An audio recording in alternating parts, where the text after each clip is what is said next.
भगवद्गीதை chapter 9 பதம் 7 சர்வபூதானி கௌந்தேய பிரகிருதிம் யாந்தி மாமிகாம் கல்பக்ஷயே புனஸ்தானி கல்பாதௌ விஸ்ருஜாம்யஹம்.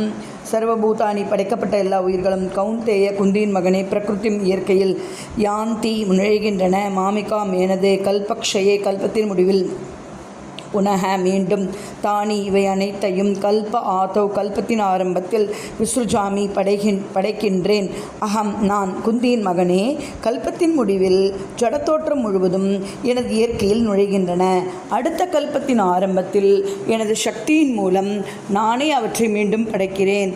பதம் 8 பிரகிருத்திம் ஸ்வாம் அவஷ்டப்ய விஸ்ருஜாமி புனः புனः பூதக்ராமமிவம் கிருஷ்ணம் அவசம் பிரகிருதேர்வசாத்.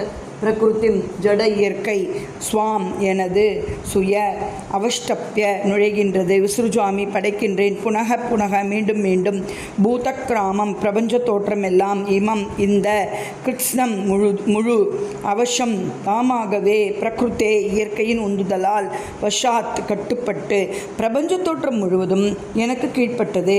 எனது விருப்பப்படி அது மீண்டும் மீண்டும் தானாக படைக்கப்பட்டு இறுதியில் எனது விருப்பப்படி அழைக்கப்படுகின்றது. சர்வம் கிருஷ்ணார்ப்பணம்.